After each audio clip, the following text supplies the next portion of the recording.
Omulungi ndaba wano ku munno nkwaniriza komereza odamba Eric olunaku lwaleero tuli wanene Kamwokya ng'era ekitwese waneno bwe mukolo ogwategekeddwa banna People Power ne okuyozaayoza omukulu Kawalya Abubakar eyawangudde obwa sipiika mu lukiiko olukulu olwa KCCA.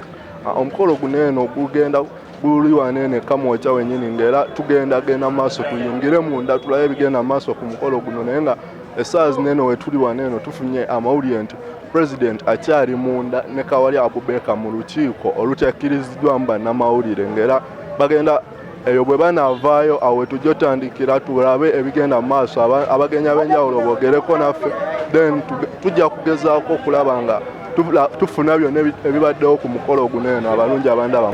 Twagala okwaniriza abakulembeze baffe People Power. Twaniriza Pulezidenti waffe n'akalulu engalo nnyingi. Bismillahir Rahmanir Rahim. In the name of Allah, the Merciful and the Creator, and the Prophet Muhammad, peace be upon him. O Allah, guide us. ربنا تقبل منا إنك أنت السميع العليم وتوب علينا يا مولانا إنك أنت التواب الرحيم. ربنا آتنا في الدنيا حسنة وفي الآخرة حسنة وقنا عذاب النار. أي الله tukuwanjagira ya Allah nga watusubiza mu kitabo ky'ekitukuvu Qur'ani ala an nubaddila amthalakum osobola okukyusa ababadde ab'amaanyi naye Allah tukusaba otukyusizeemu mu basajja bano abeefuula ab'amaanyi obaggyeko amaanyi ago ge bayina ogawe ekisinde kino ekya People Power. Bifadli subhana rabbika rabbil izzati amma yasifun wa salaamu ala al-mursalin walhamdulillahi rabbil alamin. Deep in my heart, I do believe that we shall overcome someday. Fenna tuyimbe, we shall overcome, we shall overcome, we shall overcome someday. Deep in my heart, I do believe that we shall overcome someday. Ovugalo. Your Excellency, the natural successor of President Museveni, Robert Kyagulanyi Ssentamu, Honorable Several Executive Secretary, Several Speaker of Omupya, Abubakar Kawalya, abakulembeze mwena aba People Power. People of Power, oye! People Power! Our power! Mwebale nnyo. Sebo Your Excellency nyimidde wano mu maaso go okwanjulira omu ku bakulutu baffe bwe twali kulutinga mu informal sector oluvannyuma lwa People Power okulonkinga obukiiko nga yali tafunyeeko kifo omukulu Rebecca Kawalya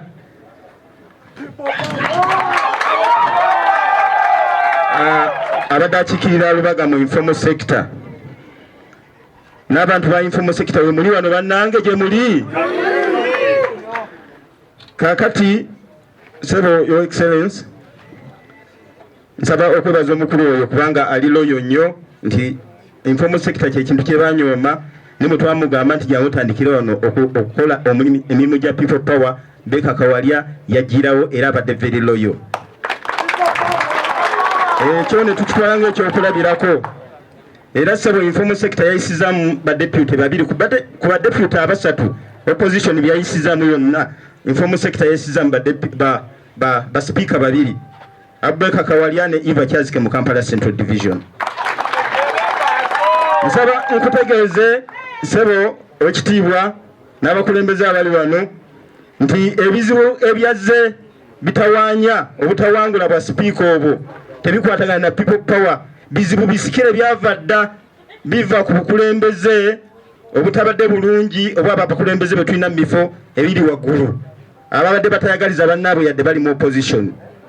Ffe nga ba informal sector tugenda kuyamba Sebo Mr. President okulaga abakulembeze abaagalwa abantu mu kiseera kino mu nkyukakyuka gye tugendamu. era nga ssebo twagala obeere mugumu waleme kubawo fiya yonna nti amaanyi engeri gye tugamba nti gali mu bantu kununo abantu bagenda kusalawo abantu bagenda kujja nga basalawo ebifo byonna tuleme kufuna kizibu kye twafunye NRM kuddamu kufutubbala wano ne yeewaana mu Kampala nti ewangudde ebifo ebyo ekyo twanyoleddwa naye tumanyi gye kyava era twatandika okikolako era mwenna abali wano nkakasa muddeyo ku ground ate mumatize nnyo abantu baffe ab'NRM nabe nga batwegattako kubanga bangi bayagala dde okwettakkuluza ku kintu naye tubaagale tubayite nawano we bali ab'NRM abakyuka weemuli. So Mr. President n'ebigambo ebyo nsaba onzikirize nkwanjule musajjawo Abubakar Kawalya omusajja abadde loyo yadde badde bamukuba enkokolo eyo nga bagamba wakino naye kati olaba kalaze entuufu era lwamala okuwangula enkofera yajambalirawo tatya kwambala nkofera ya people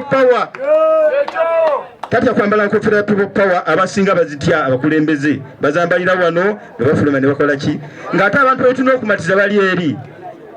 So Mr. President kantwala omukisa guno ogumpeereddwa okuyitira sipiika wa Kampala district omupya ajje akubulire akutabbire. Mwebale nnyo mwebalire ddala. Twanirize sipiika Lord Speaker asoose twanirize Lord Speaker asoose webale nnyo DJ webale nnyo webalire ddala. People power, people power, our power, our power.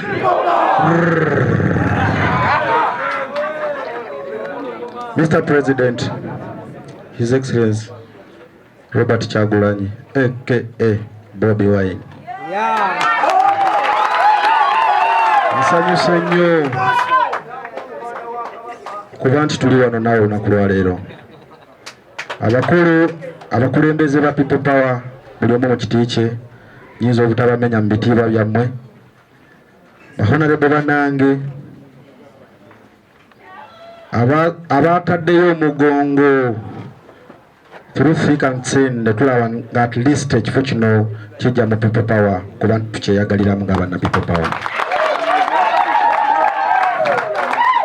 Mr. President, bwe baatulonda ku Lwokuna enkeera nali mu mpapula z'amawulire ngenda okulaba nga bayiseewo mu bitundu ebirala byonna b'NRM mu Kampala yonna. Nagenda okunoonya opposition afunye ekifo eky'amaanyi nga yenzika wali ate nga ndi wa people power. Naye nti obuyinza mu mikono gy'abantu bali banga tebakyatufugisa mmundu mu ggwanga ery'amazima n'obwenkanya. Tulivimba mu Uganda eyo musirike kakati funa endagamuntu osobole okwebereramu okukyusa ebitonyiga ago amaanyi mugalina era people power ng'ewangudde tuliyambala engule tulivimba mu Uganda. Ekinyimbisa oluyimba olwo singa tegabadde maanyi g'abakansala singa siri sipiika wa kibuga Kampala. Naye nga sinnabakwogera munzikirize nti gye tubadde tulina enkokola zaffe naye eyo mu kanso gye tutuula tulina bamemba b'FDC abadde basinga obungi naye era bo bennyini tulina chairperson kokasi waffe ngenda kumusaba ku budde bwennyini ajje kuba meseji y'enkulu nnyo bw'anaamala amalirize ebigambo byange nga bibiri asobole okukola omulimu ogulina okukolebwa ku lw'olukiiko lwaffe. Honorable Farida Nakabugo okuva e Rubaga South mbadde nsaba nsokeko omuzindalo guno.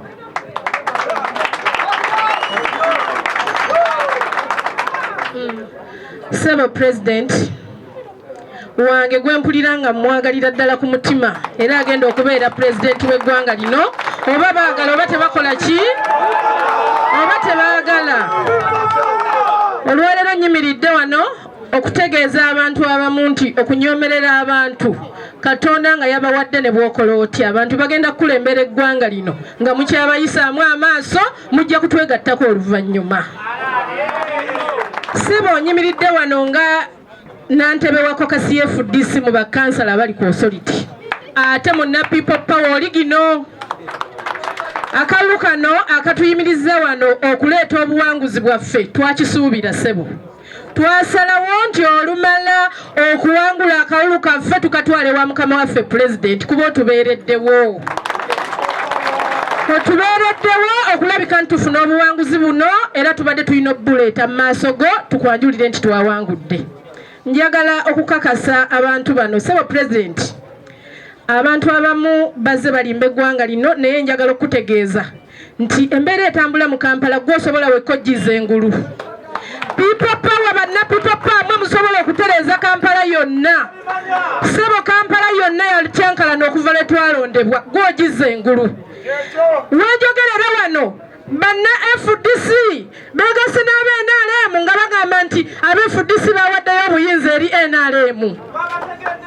Banna FDC njagala okutegeeza ssebo President bino bitegeere nga FDC tulina kansala omu owa FDC Makindye division bali mumugamba tukugobye mu kibiina twagala bwa sipiika.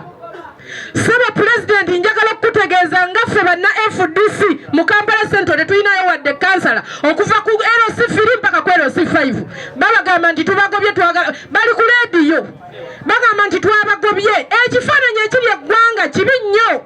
Twabagamba nti abantu baffe bawangudde akalulu mujje mubataase.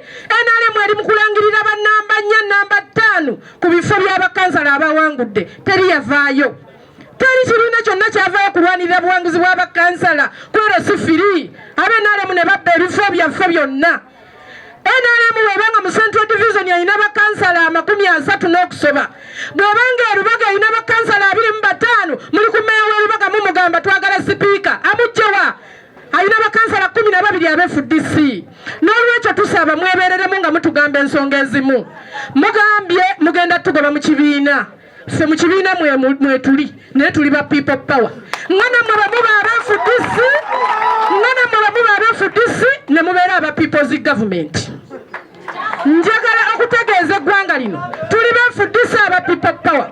Bwe muba mutugoba nga ffe tugenda kufuna obukulembeze bw'eggwanga tetulina buzibu kubanga tubabeereddewo emyaka gyonna tetuyinza buteeberera mu ffe bennyini nga tufunye owaffe yennyini.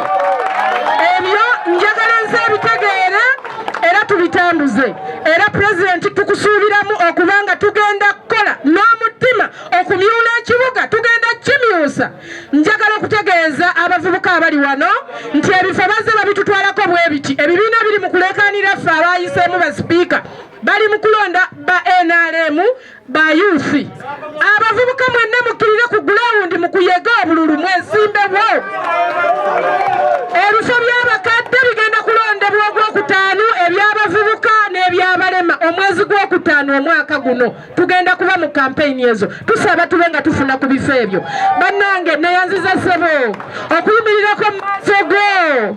Mbadde n'ennaku nga bakuba chairperson otutte ekibiina emagere naye bannange sireese kibiina ndeese bwa Pulezidenti bw'eggwanga. Buli munnayuganda ayagala okukyusa eggwanga lino alina kudda magere kati yeewali ekituufu. Era nsaba ne mukama wange Dokita Besigye kikyotalaba nti Bobi Wine yatereza eggwanga lino. Bakama bange ba Lord Mayor kikyemutalaba nti obuyinza omwana ono yabuyina mwe muyita omwana. N'olwekyo Mukama yaleese amaanyi mu mwana ono. Natambudde ne bakansala bange bembadde nkulembera neebaza Kawali okubanga abadde mugumu mu buvumu obungi nga buli mbeera yonna emunyigiriza abaawo ku lwaffe kubanga Kawali abattuvaamu twalinaffe tukoze eki tuwedde. Haji Kafeero oyo ye chief whip waffe naye babadde bamubuuza ne bamugamba naawe chief whip kansala Rashida Nalulooza webale nnyo naye munywere ate njagala mumyuke okuva ku mutwe mpaka wansi nga ffenna tuli ba red abantu balage tulina ebigendererwa. Saba Mr. President bakansala b'erubaga abasinga bonna twazze nabo. Kansala Janati Waali, kansala Lusembo, kansala Kayima, Mr. Damba Isima webale kubeerawo nnyo kubanga abo batuteeka ne batukuba naye nga tuli ku ensonga ensonga etubeezezza wano ffenna bwe banaakola batya ennugu yaabwe twafunye obwa sipiika ate tubuyina magere nakamwokya ne bwe banaakola batya kansala Tabalamula Isima bakansala bange bonna bennazze nabo wano mujje wano kansala Kayima mujje muwulire ku bantu nti ddala obwa sipiika twabufunye people power sebo tweyanziza nnyo tweyanzeege okulabika nti otukoledde special day ne tujja ne tutuukiriza omulimu gwe tubaddeko era tugenda kukola n'obwenkanya okulabika nti tutereeza eggwanga lino n'oddikyusa ku lwa Katonda n'ensi yange Nakabugo Farida ge mannya. People power, our power. Bano endowooza ebigambo tubiwulidde. Nze ekyange tutuusizza eddoboozi. Abo bonna abatali wano bakitwale ng'ekyokuyiga nti bwe tubeera mu struggle tebeera ntono, struggle ebeera nnene nnyo.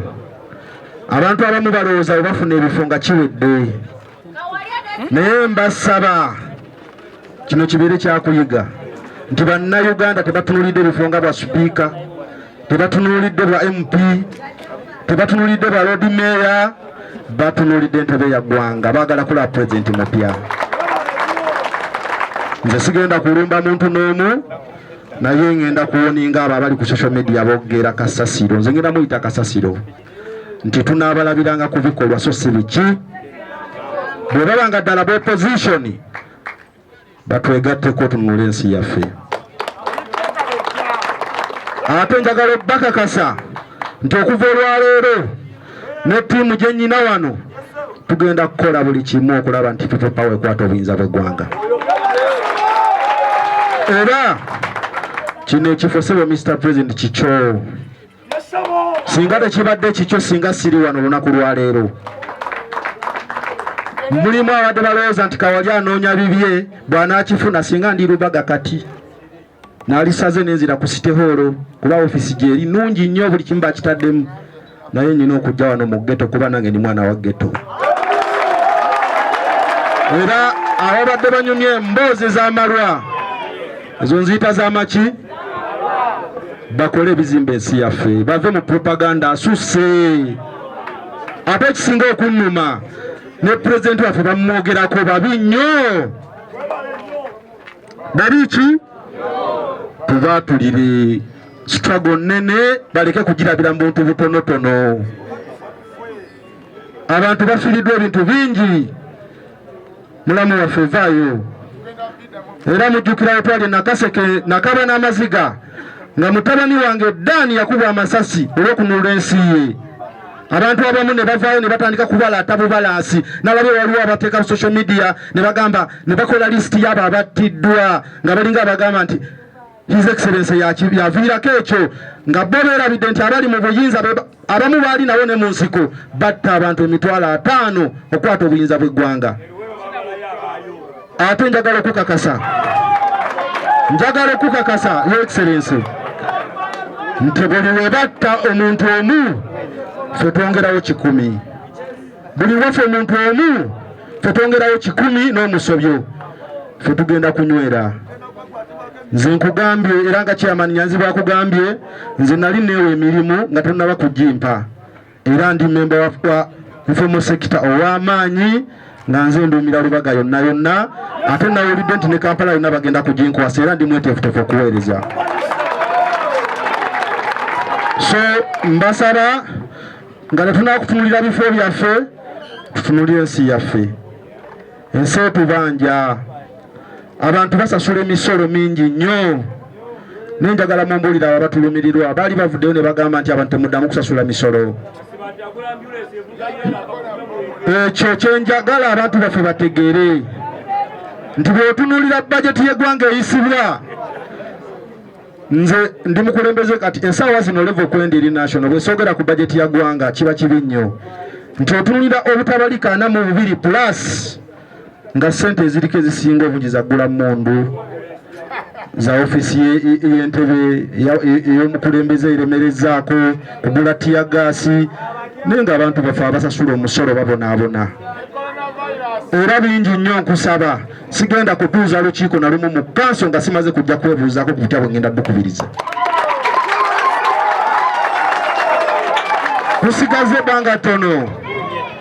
Tusigaze ebbanga ttono naye mbasaba tulikozese bulungi nnyo.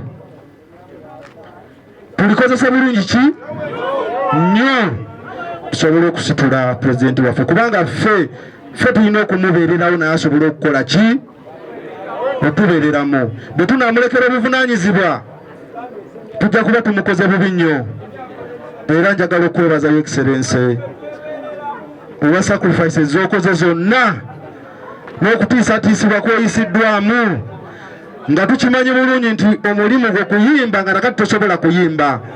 Era nkukakasa nti tugenda kubeerawo ebirala ebimu tujja kubikola paka lwe tunakwata entebe y'eggwanga.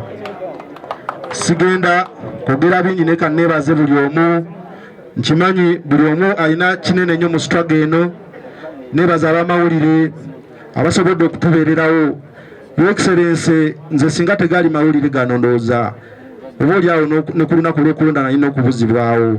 Naye eky'omukisa omulungi nti byolaba bagezaako okutaapinga information era ne baŋŋamba nti olunaku lwe luti ne wakati osulawo era saasulawo. Bagenda okulaba nga nkoze bibyo byennyini. Tebansuubira kuba wantu nga nakoze eki? Nga natuuse. Bateeka abantu ku geti ya Kisitewolo bagenda okuwulira nti omuyaya ali munda yatudde dda mu kyemba alinze kuwangula kalulu. Era ne tukawangula. Naye njagala okugumya nti omutima gwe nnyina gwakulumirirwa nsi yange.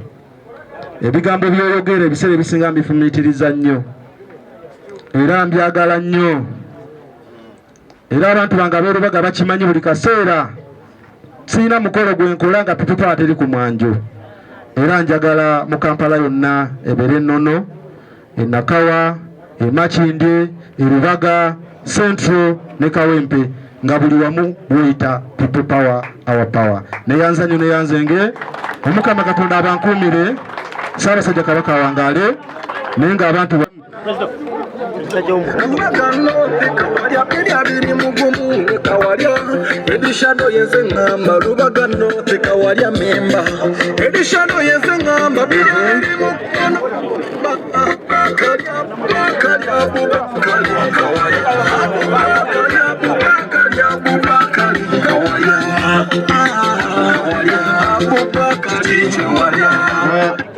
Sebo, Mr. President, mu kaseera kano nga tukimanyi nti nokola tokyakola. Twabadde ne tugamba katugira tukutambuzaayo bannaku 4 oba 3 nga tulabe ebinaddako, naye kyolina okumanya nti tuli kati tujja kubeerawo ate na mutima byonna tujja kubikola paka nga tukulabye mu State House entebe nga gwe avimba tusobole okuba nga abantu baffe tubazaamu amaanyi. Era abo babadde balowooza nti ensonga eno yakubalaata bagitegeere nti ensonga ya ddala tuli mu reality. Omanye ekigambo ekyo nkikuyigako nnyo. Eno ki? Eno reality. Mwebale nnyo mwebalire ddala.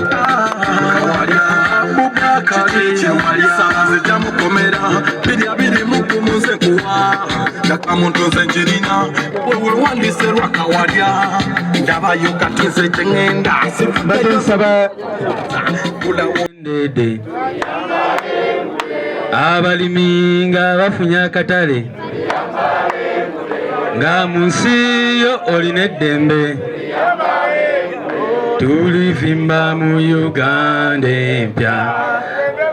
People Power banange nange mbadde njagala kuyimbayo kubanga buli omu akutte omuzindaalo abadde atandika n'okuyimba. So Mr. President, Right Honorable Speaker, abakulembeze aba People Power b'emitendera egy'enjawulo, nammwe abantu bonna abali wano leero, tubaaniriza nnyo. Omulimu gwange gwa kubaaniriza wano ku secretariat yaffe, wano kyekitebe kyaffe ekikulu ekya People Power mu ggwanga lyonna. Era bannange njagala bategeeza titwali awo ne tufuna offer nga baagala secretariat yaffe tukitwale mu upscale Kampala Ekololo. Naye President n'agamba sisobola kugenda Ekololo, nina okulaba nti secretariat yaffe ebeera mu ghetto ekamwokya. Okitegeera kitegeeza ki nti ffe tukkiriza nnyo kukwatagana n'omuntu wa bulijjo era ne history yaffe nga People Power tumanyi bulungi nnyo nti eyimiridde ku informal sector ku bantu baffe aba bulijjo. Mpozi nga sinayita president waffe era n'ekirala kye mbadde gyakwogerako kwe kubajukiza values zaffe ze tuyimirirako nga People Power. People Power, People Power, omukulu Machete. So esooka value yaffe bagiyita discipline. Discipline oba mu Luganda kyoyinza okuyita empisa.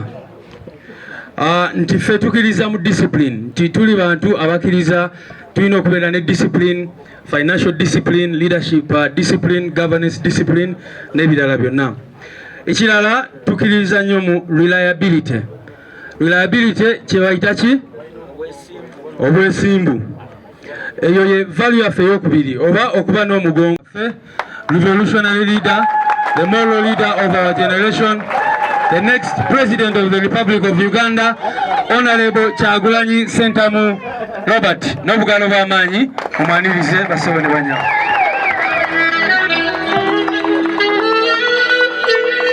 Webale nnyo webalire ddala ssebo. Nsaba mwetulire bakadde bange.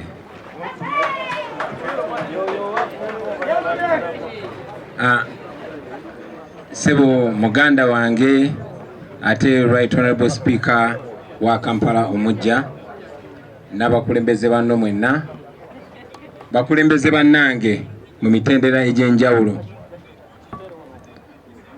Nsanyuse nnyo okuba nti Mukama atwadde omukisa guno okusinkana makya ga leero. Njagala obbaaniriza abaganda bange kuba ne bwe mba ntunudde wano kitulaga karakita eyaki kye tuli. Ndaba baganda baffe bangi okuva mu Democratic Party, mwekubireko mu ngalo. Ndaba baganda bange bangi okuva mu Jema, ndaba baganda bange bangi okuva mu NRM,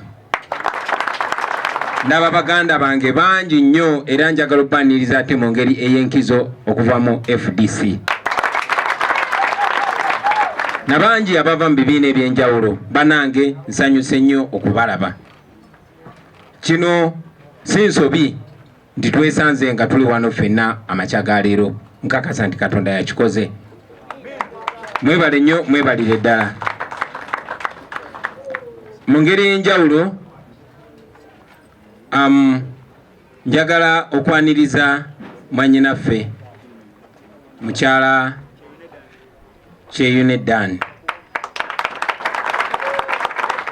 Baganda bange newankubadde tuli mu kujaguza, newankubadde tuli mu kuyozayoza muganda waffe, tetujja kwerabira nti tuli mu kungubaga. Tukungubagira abaganda baffe abaatemulwa abasajja ba Museveni. Just week ewedde twaziika muganda waffe Dan Kyeyune. Era maama tujja kwebaza nnyo olw'obutakutuka, olw'obutagwamu maanyi. Bino byonna babikola okutukutula, okutumalamu amaanyi. Nze mikwano gyange mingi bati okubeera mikwano gyange kuba bagezaako balaga nti kyabulabe. Ne baganda bange abamu ne ba family members abamu oba ogenda okukyalira senga nagamba oba wandize wiiki ejja. So okulaba munnaffe mama w'abaana ng'olinaffe leero si kya bulijjo. Ako kabonero k'amaanyi nnyo era kasindika message y'amaanyi eri abantu baffe naddala abakyala.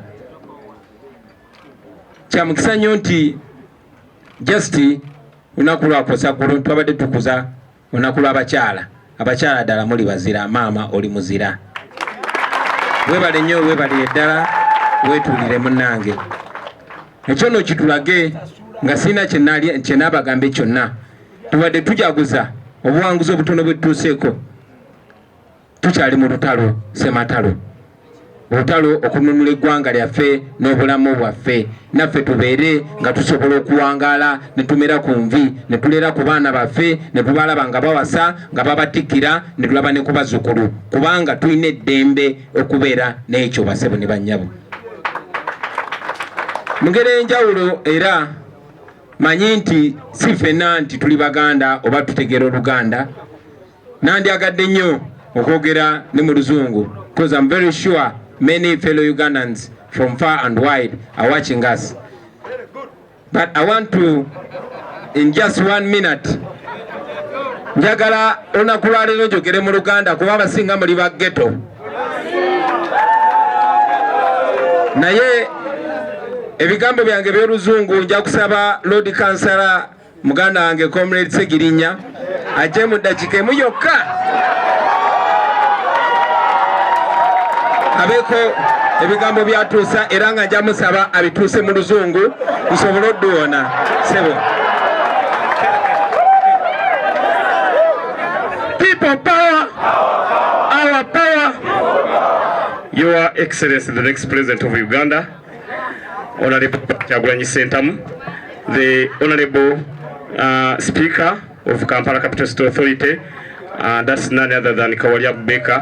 Ladies and gentlemen, I'm none other than Lord Councillor Segirinya Muhammadi, aspiring MP Kawempe North. People power!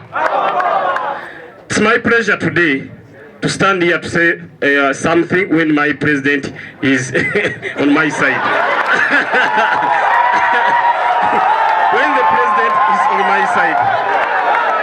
So I call upon all Ugandans to be strong, to be courageous, that Honorable Robert Kyagulanyi Ssentamu is the next president of Uganda. People power, our power.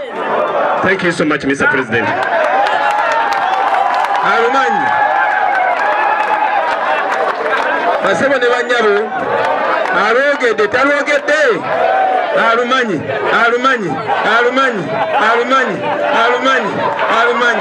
sebo webale nnyo webalire ddala.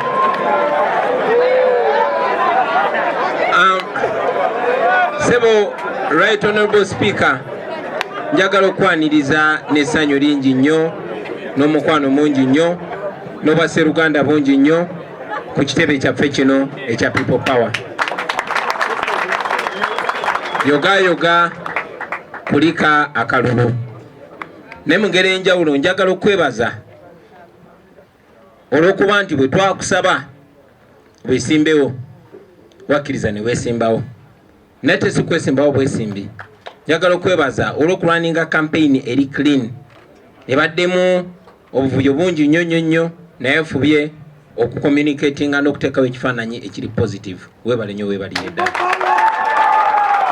Era njagala okwebaza olw'okulwaninga campaign etali yakwetemaatemamu wabula ey'okugatta. Nze nno baganda bange nange bwentyo bwe nali mu Kyaddondo. Mpozi kyenjagala okwebaza ate ekyenkizo weebale nnyo oluvannyuma lw'okuwangula obuwanguzi n'obuzza mu bantu. Nkigambyeko wali nga tuli babiri fekka era nja kiddamu wano mu lwatu ti buno obuwanguzi si bubo, si bwange, si bwaffe abali wano, wabula buwanguzi bw'abantu. So weebale kiraba ekyo n'omanya nti toli boosi w'abantu wabula oli mukozi w'abantu. Ogwo gwe mulambo bannange ffenna gwe tuliko. Mbadde nkyabajjukiza nti nange bwe nali e Kyaddondo twakwatagana n'abantu bangi nnyo kuba omulembe gwaffe guno twesanze nga tuli katogo naye ng'ekitugatta ffenna kuba nti tulina obulumi bwe bumu era tulina n'ebirubirwa bye bimu. Bwe nali e Kyaddondo abampagira baali bangi, weewaawo si bangi nti baali bategedde ensonga kubanga omulama gwe twaliko gwali gwakwenunula newankubadde gwali tegunagaziwa nga bwe gugaziya olwaleero. Gwali gwakwenunula era nga buli omu yali alina okuplayinga role okuva mu bibiina ebyenjawulo, okuva mu mawanga ag'enjawulo, okuva mu bikula ebyenjawulo. Nakirabye nga bannaffe abamu bakomplaininga nti mwabe NRM mwawagira Bobi Wine kati atufukidde akayinja mu ngatto. Tewali kizibu nammwe baganda baffe aba NRM abali wano, njagala mmanye nti bannayuganda si balabe bammwe, bannayuganda balabe ba Fugabbi. Bannayuganda balabe bakunyigirizibwa. Omulabe wa bannayuganda ali omu ye Museveni n'abantu be abamwetoolodde. Kale nno buli mukisa gw'oba ofunye okwatagana n'abantu ab'enjawulo njagala obbakunga mu kikole. Baganda baffe abo aba NRM mubakwane kuba nabo balina okunyigizibwa kwe kumu nga ffe kwe tulina. Mu Kyaddondo nalwagirwa aba NRM bangi nnyo era nze ngamba tetuli balabe baabwe. Bwebaawo bannaffe abamu baali balowooza bano tolina kolagana nabo ne bano tolina kolagana nabo, naye nga buli amanyi amazima n'ayimirira ku mazima gye mukwano gw'abantu ne bw'aba ayambadde langi ki. Oyo amanyi amazima n'atagayimirirako ne bw'aba waayambadde langi ki ye mulabe w'abantu. Tuze nga tukibagamba nti Uganda erimu ebiwayi bibiri, waliwo abanyigiriza n'abanyigirizibwa. Abanyigiriza newankubadde basinga kubeera mu NRM nga bakulembewa Museveni, naye ne mu opposition wali abanyigiriza. Buli muntu afuna mu kunyigirizibwa kwo nga tayagala kulaba nkyukakyuka ng'ejjawo kubanga ejja mujja omugaati mukama, oyo abeera mulabe w'abantu. Ate abanyigirizibwa weewaawo basinga kubeera eno mu opposition, naye abanyigirizibwa bali ne mu NRM. Ekyo kikunnyonnyola lwaki baganda baffe nga ba Honorable Nsamba, nga ba Honorable Mbatekamwa, nga ba Lutamagozi wa NRM, nga ba Ssekikubo bakkiriziganya naffe newankubadde ba NRM. Omulamwa kuzza buyinza mu bantu, omulamwa kufuula bakulembeze bakozi b'abantu, kufuula abantu babosi babakulembeze. So njagala beebaza olw'okumanya omulamwa ogwo. Tubadde tukwatagana n'abeebibiina ebyenjawulo bangi nnyo, naye oba oli awo guno gwe mulundi ogukyasinza okubeera ogw'amaanyi nga baganda baffe naddala okuva mu kibiina kya FDC bavaayo nabo ne bagamba nti weewaawo tuli ba kibiina kino naye omulamwa gw'abantu.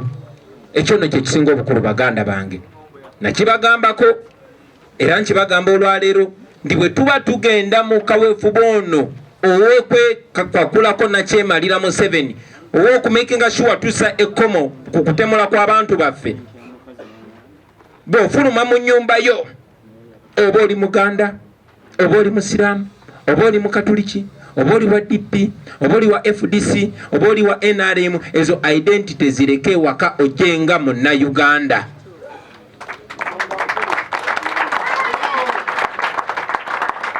Fenna tulina gye tuva, fenna tulina identity yaffe, naye kaakati fenna tuliibwa buliibwa ate abatulya be bamu. So ndabye nga kikulu nnyo ekyo kibajjukiza baganda baffe, kubanga ekigendererwa kiri kimu, twagala kwejjako nakyemalira ate fenna nga Bannayuganda. So kiri eri fenna okulemwa ng'abagwagwa oba okuwangula ng'abooluganda. Njagala nnyo okuyozaayoza baganda baffe mwenna, naddala abawanguddwa. Kimpanya essanyu baganda bange okulaba nga Right Honorable Speaker bavuganyiza ne muganda waffe Ssegirinya omu bw'ati olwakamu bwe kati.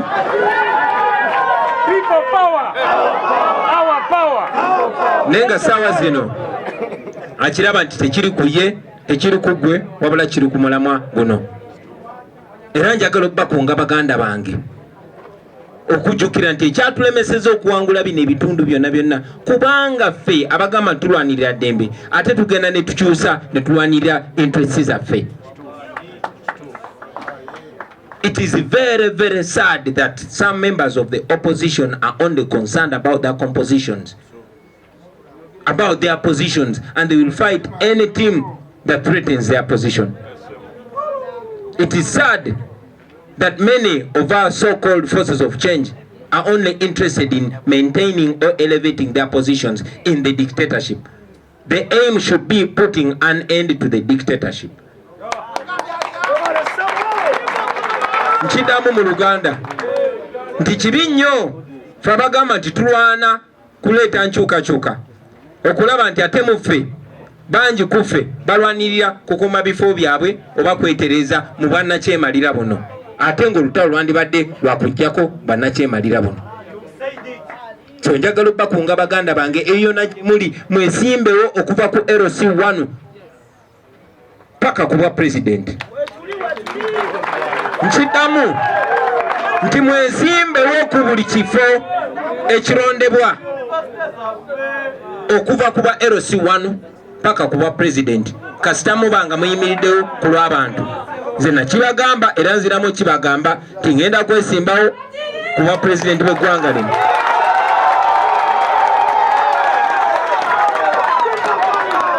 Naye sisobola kikola nzekka, tunakikola ffenna.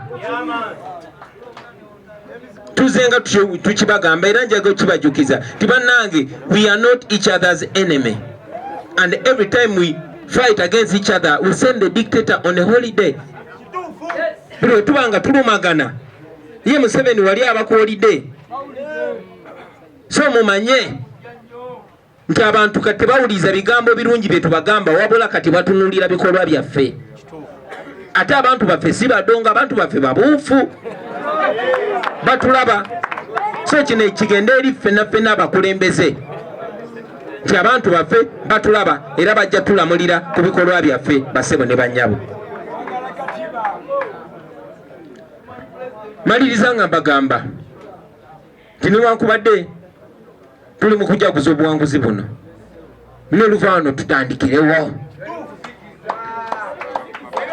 Oluvaano tutandikirewo baganda bange. Kyetukoze tukikoze era tulaba tutambula ku speedi y'amaanyi. Naye abantu abatunyigiriza nga bakulemberwa Museveni batidde, Museveni atidde, Bakyaliba nga atidde.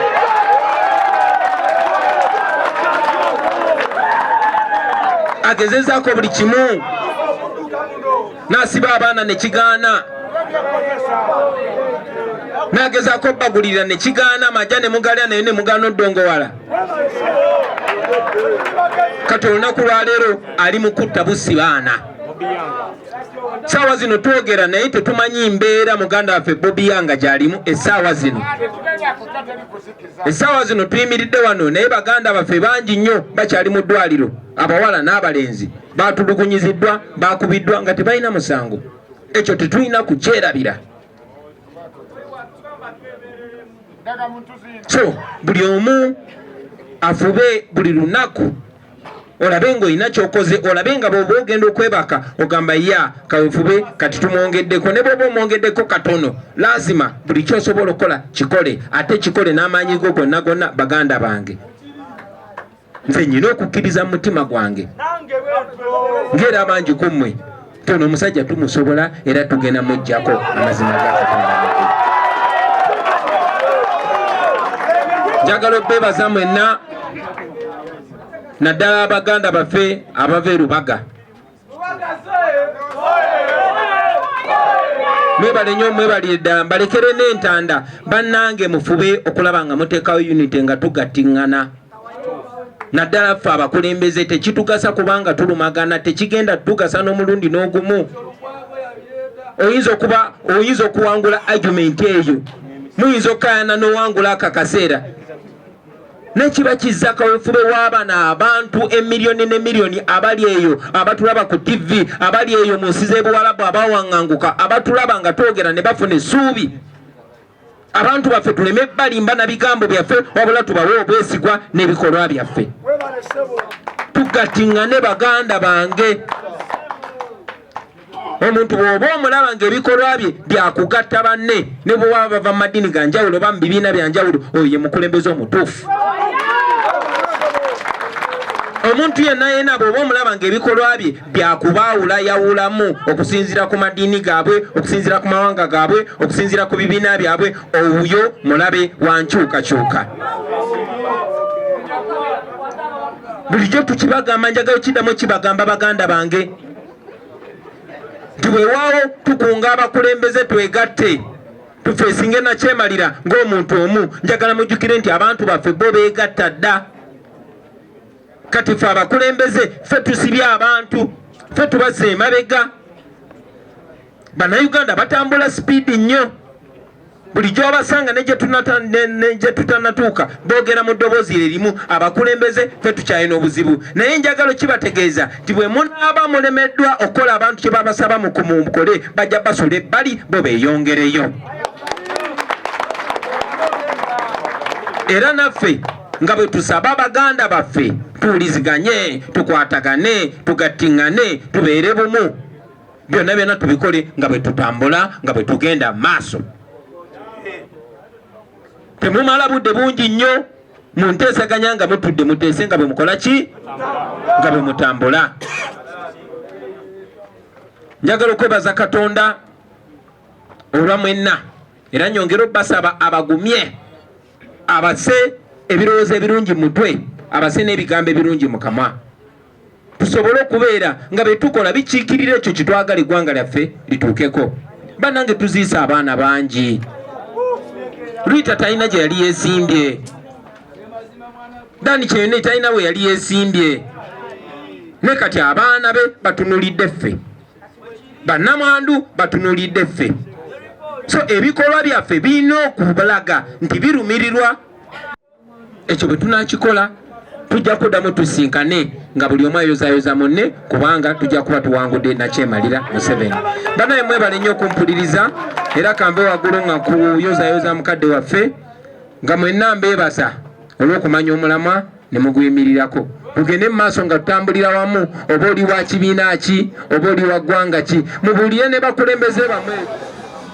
Yes, abalungi abandaba ebyo bibadde ku mukolo gwa People Power ya omukulu Kawalya Abubakar abadde ayozayozebwa nga bwe nkugambye okuwangula obwa sipiika mu lukiiko olukulu olwa KCCA. Naye nga bw'olabye omukolo guno gubaddeko ab'ebitiibwa bangi era ne pulezidenti waffe yennyini Robert Kyagulanyi abaddewo ku mukolo guno. N'abakulu okuli Chairman Nyanzi omukulu wa informal sector, ogatta abakulu tulabye ku Ediyawe, tulabye ba Lord Councillor okuva mu miruka egy'enjawulo bonna nga bazze. Era Kawalya Abubakar azze awerekeddwako abantu be aba Lubaga North ng'era abazze mu bungi nnyo okulaba nga bayozaayoza omuntu waabwe ono. Omulungi andaba wano ku munno ebigambo ebibadde ku mukolo guno kansubire obikutte bulungi nnyo ebigambo bya President saba tubifumiitirizeeko kuba agambye si ddiini si ki omuntu yenna ng'agatta abantu ne wabeera wa kibiina ki olina oyo yabeera omukulembeze omutuufu, naye omuntu yenna ayawulayawula mu bantu oyo ate taba mukulembeze. N'ebigambo bye ebitono abalungi abandaba saagala nnyo okulandagga ku nsonga eno kuba mwenna omukolo mugulabye nga bwe gubadde saagala ngubanyumiza ate ambasiibulire wano eno amanya n'eddoboozi nsigadde ndidamba Eric teweerabira okusubscribinga ng'omazola akavidiyo kaneeno wano ku muno tugenda sigana tukunoonyeza ebirungi ebyotya amawulire gonna agagwawo mu ggwanga ne bunaayira gonna tujjaga kutuusaako awo wennyini wootudde. Abalungi abandaba damba Eric egange mweraba.